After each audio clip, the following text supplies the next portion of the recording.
Good morning, students. Today we will continue the reading of lesson 5, Golu grows a nose. Let us quickly revise it. Who is Golu? Golu is a baby elephant. Did elephants have trunks, long trunk? No. Earlier it was believed that elephants had no trunk, but they had a bulgy nose and they could wiggle it from side to side. So Golu was a curious elephant, baby elephant. It would ask many questions to other animals. One day he asked a Manna bird, what do crocodiles have for dinner? Manna said, go to the bank of Limpopo river and find out. तो किसने भेजा? Limpopo river पर मैना bird ने उसे भेज दिया और वहाँ वो चल पड़ा अपने लिए सामान लेकर। रास्ते में एक पाइथन से मिला, अजगर से, और उससे पूछा कि क्या आपने क्रोकोडाइल को देखा है कभी, कैसा दिखाई देता है, क्या खाता है। क्योंकि गोलू तो क्रोकोडाइल को जानता ही नहीं था कि कैसा दिखाई देता है। पाइथन ने कुछ नहीं कहा। गोलू आगे बढ़ने लगा। Golu moved on, eating sugar canes, bananas and melons. After a few days he reached the very edge of the great grassy Limpopo river. कुछ दिन बीतने के बाद वो कहाँ पहुँच गया? लिम्पोपो रिवर पर। ग्रासी इसीलिए कहा कि उसके किनारे पर बहुत लंबी लंबी घास उगी हुई थी। On the bank of the river he saw a log of would. और उस नदी के किनारे पर देखा उसने एक लकड़ी का बड़ा सा टुकड़ा गट्ठर पड़ा है। लॉग होता है एक मोटा तना, पेड़ का जो मोटा तना होता है, लकड़ी का एक जो मोटा तना होता है, मोटा टुकड़ा। उसे ऐसे लगा कि लकड़ी का एक बड़ा सा टुकड़ा, एक तना वहाँ पड़ा है। In reality it was a crocodile. It was really the crocodile who winged at him. और ये सच्चाई ये है कि वो एक क्रोकोडाइल था। अब क्रोकोडाइल देखा हो आपने, देखने में कैसा लगता है? एकदम पत्थर जैसा। अब गोलू ने कभी क्रोकोडाइल को देखा नहीं था, इसीलिए उसे पता नहीं लगा। गोलू ने क्या कहा? Winged at him. विंक होता है एक ऐसे आंखें बंद करना। Excuse me sit Golu, have you ever seen a crocodile? Crocodile से पूछ रहा है कि क्या आपने कभी क्रोकोडाइल को देखा है? आपको पता है क्रोकोडाइल वेजिटेरियन तो नहीं होते, नॉन वेज खाते हैं। नॉन वेज मतलब बाकी एनिमल्स का शिकार करते हैं। अब बाकी एनिमल्स का शिकार कर रहे हैं, एक बेबी एलिफेंट उसे मिल रहा है तो क्यों छोड़ेगा? अब उसने पूछा, क्रोकोडाइल से पूछा, आपने कभी क्रोकोडाइल को देखा है? The crocodile winged again and lifted half his tail out of the mud. पानी के पास जो कीचड़ होता है, बैंक होता है उसका किनारा, वहां पर क्रोकोडाइल आराम से रह सकता है। क्रोकोडाइल ने दोबारा अपनी पलकें झपकाई, अपनी आधी टेल मड से बाहर निकाली, कीचड़ से, और क्या कहा? कम हियर लिटिल वन, छोटे से बच्चे इधर आओ। Why do you ask such questions? तुम ऐसे सवाल क्यों करते हो? Because I want to know. Come close little one for I am the crocodile and he shed crocodile tears to show it was quite true. Crocodile अपने नकली आंसुओं के लिए फेमस है। क्रोकोडाइल की आईज ऐसे लगती हैं मानो रो रहा हो। उसने क्या कहा? मेरे पास आओ छोटे बच्चे, मैं तुम्हें बताता हूँ, मैं ही क्रोकोडाइल हूँ। Golu was afraid but he sat down on the bank and said, you are the person I was looking for, please tell me what you have for dinner. क्योंकि वो क्यों आया था क्रोकोडाइल को ढूंढने? वो ये जानना चाहता था कि क्रोकोडाइल डिनर में क्या खाता है। उसने कहा, अच्छा आप हैं। थोड़ा डर तो गया, लेकिन फिर भी बैंक पर किनारे पर ही बैठ गया और पूछा, आप डिनर में क्या खाते हैं? Come here little one and I will whisper the answer to you. Whisper कान में धीरे से बोलना, मैं तुम्हारे कान में बताऊंगा आंसर इसका। Golu put his head down close to the crocodile's snout. Snout यानी जो उसकी आगे की ये जो चोंच होती है, ये जो आगे का ये जो चेहरा होता है, this one is called snout.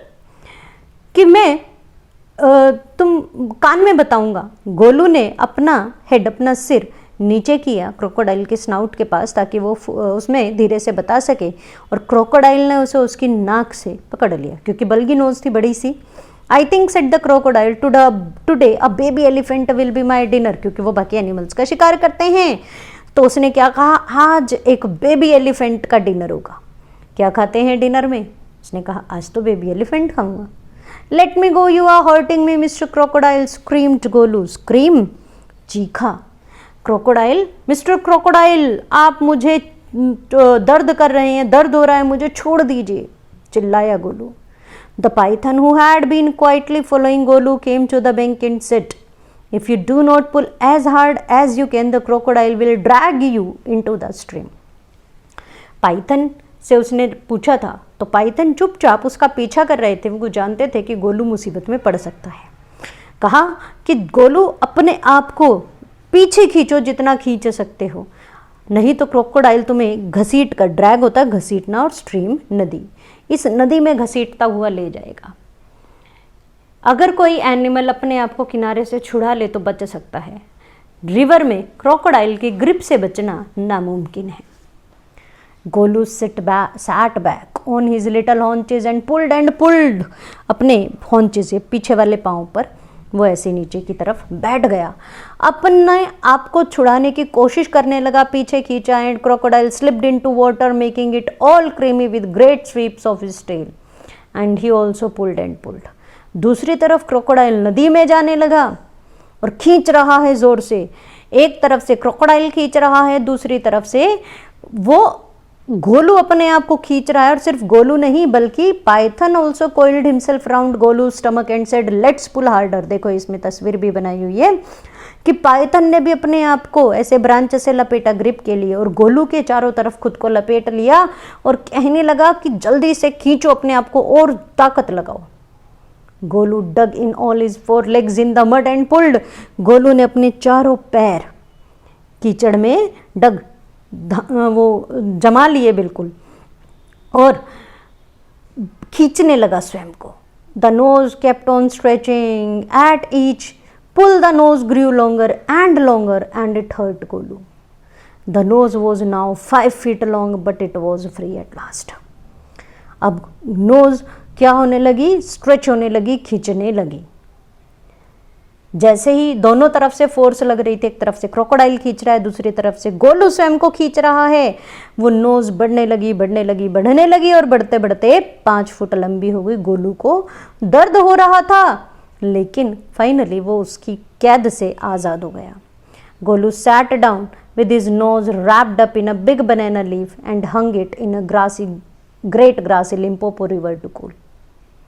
अब गोलू ने अपनी नाक पर दर्द हो रहा था तो एक केले का पत्ता बांध लिया और थोड़ी देर के लिए उस नदी में ही उसे कूल करने लगा। Golu sat there for 2 days waiting for his nose to cool and to shrink. Golu 2 दिन तक वहाँ बैठा रहा इस इंतज़ार में कि नोज थोड़ी सी ठीक हो जाए और वो वापस श्रिंक हो जाए, पहले की तरह हो जाए। At the end of 2nd day a fly came and stung Golu on the shoulder. 2nd day पर क्या हुआ, जैसे ही दूसरा दिन बीता, क्योंकि अब गोलू बाकी परिवार से अलग दिख रहा है, बाकी एलिफेंटों से अलग दिख रहा है, सब मजाक बनाएंगे, इसलिए वो वहीं बैठा रहा। दूसरे दिन तभी एक मक्खी आई और गोलू के शोल्डर पर काट लिया। गोलू ने अपनी लंबी सी नाक उठाई यानी trunk and hit it with the fly और उससे क्या किया, उस फ्लाई को मार दिया। Advantage number 1 his the Python. अब पाइथन उसे बताते हैं कोई बात नहीं, तुम्हारी नोज औरों से लंबी हो गई है। और फिर उसे ट्रंक कहा जाने लगा कि तुम्हारे पास जो ट्रंक है अब इसके बहुत से फायदे हैं, जैसे कि पहला उसने क्या बताया, number 1 you could not have done it with a small nose. अगर छोटी सी नाक होती तो क्या मक्खी को मार पाते उससे, नहीं ना। तो अब एक काम करो, तुमने इसका फ़ायदा तुम्हें इससे मिला, अब खड़े हो और कुछ खा पी लो। गोलू ने क्या किया, अपनी ट्रंक को, अपनी सूंड को बाहर की तरफ, मतलब उसने अपनी टंग को आगे बढ़ाया और उससे क्या किया, plucked the large bundle of grass, और घास उससे उखाड़ ली थोड़ी सी। He dusted it against his 4 legs, अपने आगे के पैरों से उसे साफ किया, मतलब ट्रंक में ही पकड़ी हुई थी और आगे के पैरों से उस पर झाड़ लिया उसे। And stuffed it into his mouth, और उससे अपने मुंह में रख ली। पाइथन ने उसे दूसरी एडवांटेज बताई कि yes this is 2nd advantage, you could not have done it with a small nose. तुम ऐसे स्मॉल नोज के साथ नहीं कर सकते थे कि ऐसे ग्रास के चारों तरफ अपनी सूंड लपेटी, ये खींचा और खा लिया, नहीं, उसके लिए तो तुम्हें वहाँ जाना ही पड़ता। Don't you think that the sun is so hot now, too hot now, कि बहुत तेज़ गर्मी हो गई है। तो गोलू ने क्या किया, he scooped up some mud from the bank and slapped it on his head. Scoop होता है, देखो इसमें दिखा रखा है ना, ये ऐसे ही क्या बना हुआ है, ये इससे स्कूप कर रहा है, खींच रहा है अंदर की तरफ। अपने ट्रंक में, एलिफेंट ऐसे ही करते हैं, अपने ट्रंक में स्कूप कर लेते हैं वाटर को, थोड़ा सा मड लिया और अपने हेड पर लगा लिया। तो पाइथन ने क्या कहा, दिस इज एडवांटेज नंबर 3। हिस क्या होता है, पाइथन की साउंड जो होती है स्नेक की। You could not have done it with a small nose, तुम ये छोटी नाक के साथ नहीं कर सकते थे। Thank you mister python, said Golu gratefully, I will remember all this and now I will go back to my family. कि अब मैं इन बातों को ध्यान रखूँगा, अब मैं खुशी खुशी अपने परिवार के पास वापस जा रहा हूँ। तो इस कहानी में हमें ये बताया कि कैसे एक बेबी एलिफेंट, जिसकी जो पहले बड़ी सी बल्जी नोज थी, उसकी जगह क्या बन गया, एक ट्रंक बन गई, किस कारण कि क्रोकोडाइल ने उसे खींचा। और अब वो खुश था इससे, क्योंकि पाइथन ने बहुत सारे फायदे बताए थे, और गोलू खुशी खुशी अपने घर चला गया। ये था आपका lesson Golu grows a nose, written by Rudyard Kipling. Thank you.